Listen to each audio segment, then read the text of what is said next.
All right, so here is the view I'm working with. I do want to include the cypress to the left and then the cypress to the right.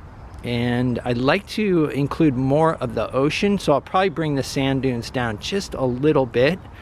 Also want to focus on the shadows that are on the pathway. I'm painting on an 18 by 24 inch panel today, and I've got my usual palette of colors here, sketching in burnt sienna, and I'm just looking for the outline of the trees here and getting some initial trunk placement as well. I decided to place the horizon just below the halfway point, and then there are sand dunes right here, and I've brought them down just a little bit so that I'll see more of the ocean. And I'm squinting at the scene to reduce it into simple shapes. I'm just looking for the shape of this tree. Like I said, mostly just a silhouette at first. Beautiful day out here, but kind of noisy. There's a firing range nearby, and then also this spot is really popular with people walking dogs. All right, so there are a lot of shadows at the bottom of the composition, mostly cast shadows from these trees, but I do want a bit of light right in here, but I don't want it to be too distracting. I think that's about right. So at this point, I'm just playing around with shapes and the light dark pattern. Okay, at this point I walk back about 10 feet and see if there's anything that bothers me about the composition. And I feel like there's too much light over in this area. All right, I'm gonna fill this area in with some branches and trees, something like that, just to keep the focus in this direction. All right, starting out with a dark mixture of ultramarine blue, alizarin crimson, and I'm gonna add just a touch of burnt sienna just to gray it down a little bit. The first thing I'm going to do here is establish some of the tree trunks and the branches, and then I'll come over the top with foliage. I'm also going to lay out some of the shadows that are on the path, and I want to make sure that these shadows are not solid. I want to leave little bits of light coming through, since it's primarily branches that are casting the shadows. The light is changing, and it also keeps on moving onto my panel, so I keep moving further into the forest here. All right, so I thinned this mixture with liquid. I do want it to be fairly thin and transparent. I don't want these trunks to be too dark. I will come in with thicker paint and darken up some areas, but I do want to keep most of the darks just slightly darker than a mid-tone.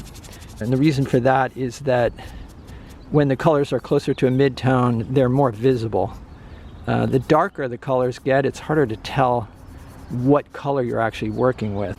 I was using a worn out number 4 synthetic flat, but I've just switched over to a new number 8 natural bristle flat. This holds a lot more paint, so now that I like my shapes, I'm just gonna go in with darker and slightly thicker paint, still keeping these darks fairly transparent. You can see there's some streaks in here. You can see a bit of the panel showing through. Also, I have taken off my glasses just to throw everything slightly out of focus, and this allows me to not have to worry about squinting all the time. It's sort of a natural squint. It's like a forced squint, let me put it that way.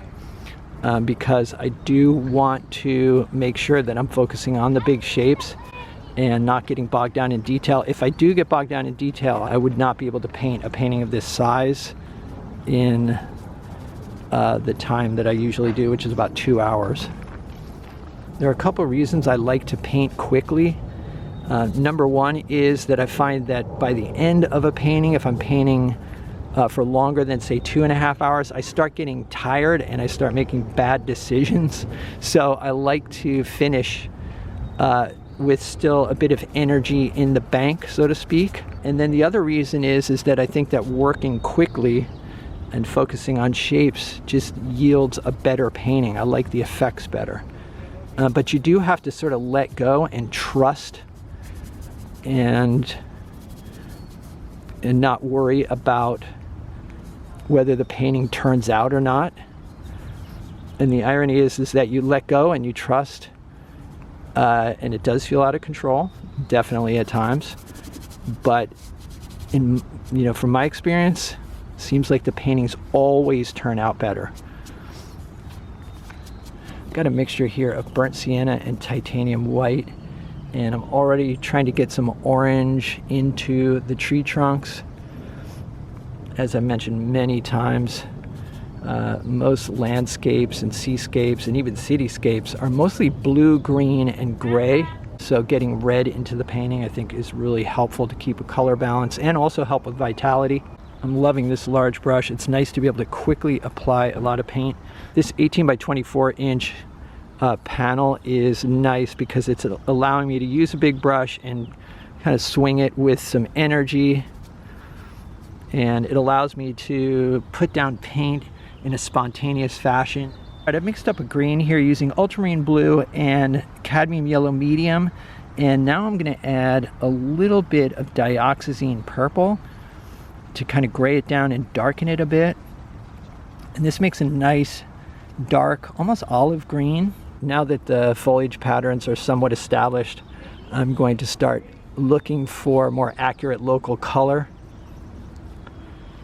And this is one of the fun parts of the process, is that, you know, I've already got these shapes established, so as long as I keep the values correct and don't break up the pattern, I can just have fun with the subtle shifts of color within these shapes.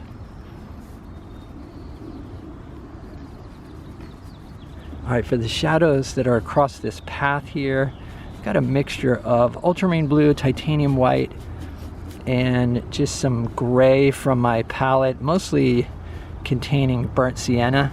And I'm keeping this value at about a mid-tone.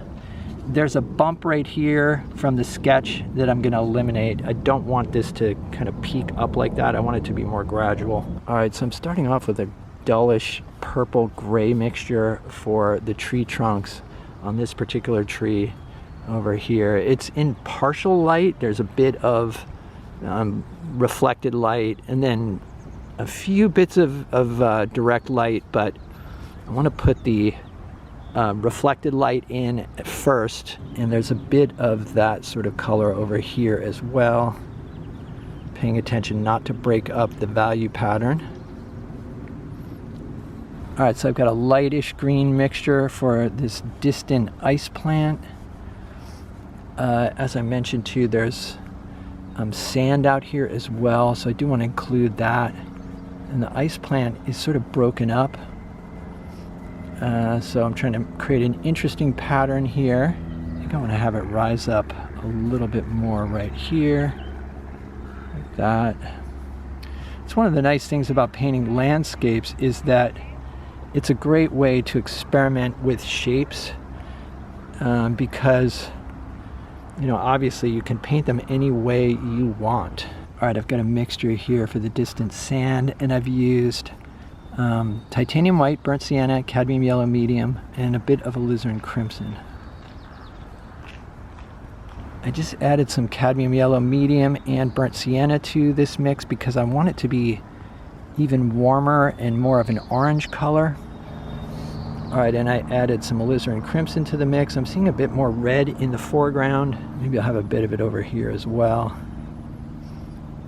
The path is paved and it's got more blue in it, so I just added a touch of ultramarine blue. Trail kind of goes through here like this. I'll also use this color for the light portion of the trail here. Something like that. All right, so I'm gonna get some red into the painting here, which will suggest some reflected light. Mainly what I'm looking for is just a way to sneak some red into the painting early. I want some over here as well to balance it out. I am applying thicker paint, and I'm trying to apply the paint with intention. Even if you don't feel confident, make a confident stroke. And I'm having a great time looking for the subtle shifts in color and value within these shapes. But as you can see, the shapes are still intact. All right, for the sky, I'm starting with a mixture of ultramarine blue, titanium white, and a bit of phthalo blue. It's kind of my typical sky mixture. I do feel I'm going to need to lighten up this sky mixture a bit, probably by just applying titanium white directly to the panel, but this is a good starting point. The sky goes from more of an ultramarine down to more of a cerulean down here, but I just want to get the sky established and then I can fine tune it.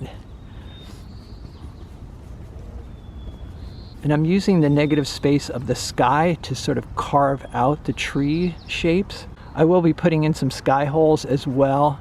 So before I mixed up the sky mixture, I made sure that I liked the placement of the sky holes. For the sky holes, I always go with a mixture that's slightly darker than the sky.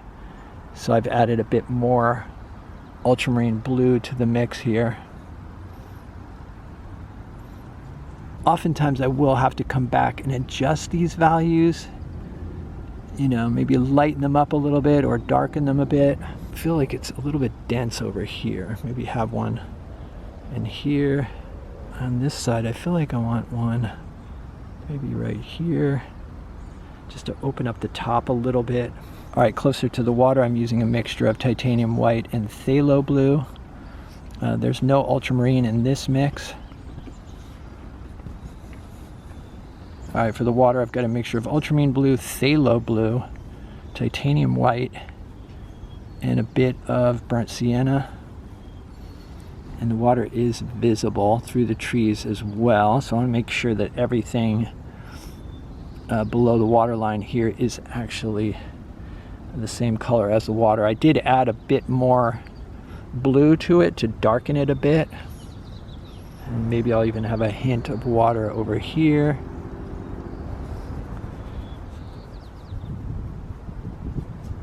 All right, well, here's what I finished up with. This painting took about 2.5 hours to complete. I did finish it on site. There are a couple goals with this painting. Number one, I wanted to have an interesting shadow pattern, and then I also wanted to have luminous shadows.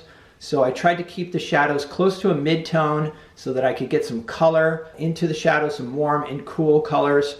I also wanted to maintain transparency, and I do feel like I was able to do that. Some of the initial dark scrubbing still remains. The brush strokes allow some of the panel, the white of the panel, to show through, but it's not so light that it breaks up the dark shadow pattern. Only thing I would really change with this painting possibly is I thought of putting a bit of land out in the distance. There was some land, but it was quite a ways over to the right, but that could add a little bit of interest on the horizon, but I'm gonna live with the painting for a while and see how I feel about it. All right, so I hope you guys enjoyed this video. Let me know what you think in the comments. If you'd like to see some extra videos and help support the channel, there's a Patreon link down below. It's the Patreon support that helps keep me making these videos, and it's much appreciated, so check it out. Other than that, stay creative. I'll see you guys in the next video.